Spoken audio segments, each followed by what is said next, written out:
Now, imagine being a kid in the year 1994 when Power Rangers Mania was running wild the same way Hulkamania did in the 80s for pro wrestling. And you go to your parents, hey mom, dad, can we go see the Power Rangers when they come in town?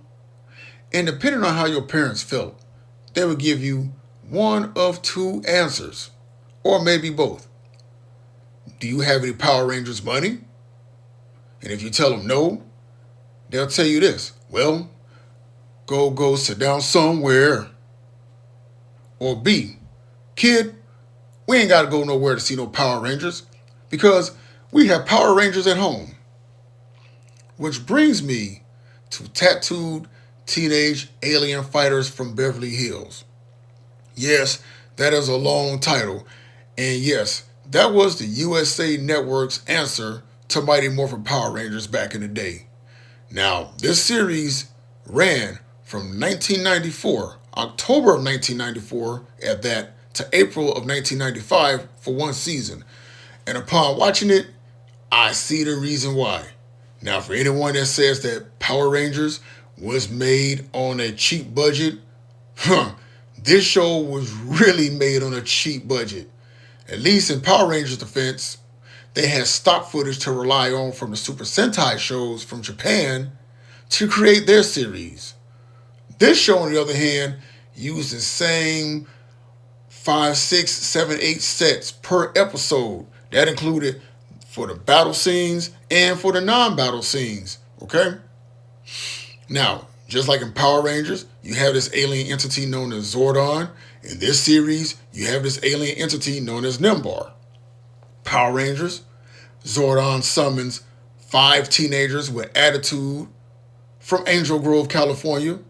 In this show, Nimbar summons 4 teenagers with attitude from Beverly Hills, California. Zordon gives these kids the 5, okay, with power coins and the communicators on their wrists. Nimbar gives these kids flashing tattoos on their wrists. And just like how Zordon summons the Rangers to the command center, Nimbar summons these 4 kids to this cave to where they become the Galactic Sentinels to go fight these giant monsters to save the world sent by his arch nemesis, Emperor Gorganus. Now, you see the similarities when you watch the show between Power Rangers and this series. And you go, yep, they definitely tried to copy and paste. Oh, and by the way, how Zordon gave them Zords to form the Megazord. Well, in this series, since these kids are already at gigantic kaiju size heights to fight these giant monsters, when they're overwhelmed, they join hands together and they form the super warrior known as Nitron, who zaps said monster of the day with his sword, and the day is saved. Now, yeah, I'd be lying if I said I didn't watch the series. I mean, I'm the brown baldy. I watch anything corny and goofy and cheesy. I was entertained by this series when it came out, when I watched it in high school. Yes, I said high school, not ashamed, I'm not. Now, would I go back and rewatch this show if it came back on TV or reruns or whatever? I definitely would, so I can just look at it now and go 30 years later, what the hell was I watching back in the day? Was I high? What was going on with me?